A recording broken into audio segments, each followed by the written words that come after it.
और अंधविश्वास और पाखंडवाद फैलाने वाले जिन लोगों के विरोध में संत शिरोमणि जी ने हमारे लोगों को जागरूक करने का काम किया, उन्हीं लोगों ने भ्रमित इतिहास लिखने का काम किया।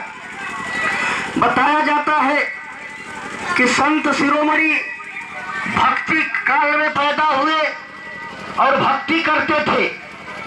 तो किसकी भक्ति करते थे? तथागत गौतम बुद्ध ने ईश्वरवाद को नकारा और उसी तथागत गौतम बुद्ध के विचारधारा को संत शिरोमणि ने आगे बढ़ाया। तो मैं कैसे मान लूं कि संत शिरोमणि जी ने भक्ति किया? संत शिरोमणि जी ने भक्ति नहीं किया। संत शिरोमणि जो समाज में अंधविश्वास पाखंडवाद जो फैला था, उसके विरोध में उन्होंने आंदोलन चलाया और हमारे लोगों को सही दिशा देने का काम किया।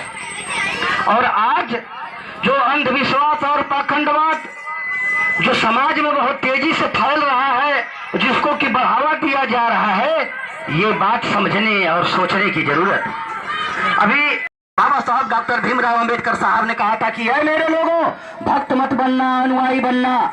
भक्त क्या करता है? भक्त को अगर बता दिया जाता है कि यही चीज सही है, इसी को मानो, वो उसी को मानता है, वो भक्ति होती है। मगर अनुयायी वो होता है जो तर्क करता है कि ये बात सही है कि नहीं, अगर गलत है। तथागत गौतम बुद्ध ने भी कहा, क्या कहा कि किसी बात को इसलिए मत मानो कि मेरे बाप दादा मानते आ रहे हैं, और किसी चीज को किसी बात को इसलिए मत मान लो कि मोटी किताब में लिखी गई है, और किसी बात को इसलिए मत मान लो कि बहुत सारे लोग मानते हैं। आप अपनी बुद्धि और विवेक का प्रयोग करो। अगर वो आज के समय में अगर वो बातें आपके तर्क और तथ्य के आधार पर अगर खरा उतरती है, तभी आप मानो, अन्यथा मानने की जरूरत नहीं है। साथियों, आज का जो परिवेश है, माननीय कांशीराम साहब ने नारा दिया था, वोट हमारा राज तुम्हारा, नहीं चलेगा नहीं चलेगा। उसी चीज को शासक वर्ग संज्ञान लिया, हमारे लोग नहीं समझ पाए। उसी बात को लेकर के उन लोगों ने देखा कि अगर ये बहुजन मूल निवासी जो है, SC ST OBC, अगर ये जग गया तो हम लोगों को वोट नहीं करेगा, तो हम जो है कि शासक बनने में कामयाब नहीं हो पाएंगे।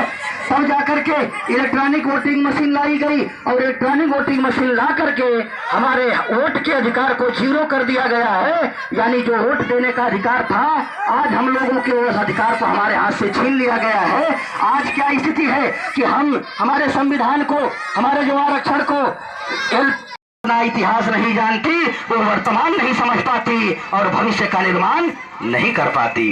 साथियों, आज की जो स्थिति और परिस्थिति हमारे बिल्कुल अनुकूल होती चली जा रही है। तो हम लोगों को इस स्थिति और परिस्थिति को देखते हुए, हम लोगों को पुराने इतिहास से सबक लेते हुए, आज का जो वर्तमान है इस चीज को देखते हुए, आने वाला जो भविष्य है वो हम लोगों का अंधकार में जाने वाला है। क्यों? क्योंकि आज मैं जो ये बोल पा रहा हूँ और आप सभी लोग ये जो बैठ करके सुन पा रहे हो, हमारे नन्हे मुन्ने बच्चे ये जो सुन पा रहे हैं, ये ऐसे नहीं मिला।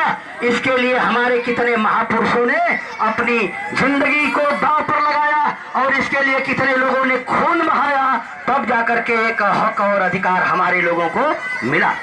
और ये हक अधिकार एक एक करके दिन प्रतिदिन खत्म किया जा रहा है। अभी आप लोग देख लीजिए, अगर हम लोग नहीं समझ पाए, अभी किसान आंदोलन चल रहा है। किसान आंदोलन जो चल रहा है, यानी वो अगर ये आंदोलन कोई तानाशाही शासक वर्ग अगर ये दबाने में कामयाब अगर हो गया, तो जान लीजिए कि भारत में फिर दोबारा कोई इस तरह का आंदोलन खड़ा होने का कोई जो है कि जरूरत नहीं कर पाएगा। ये बात समझना और जरूरी है।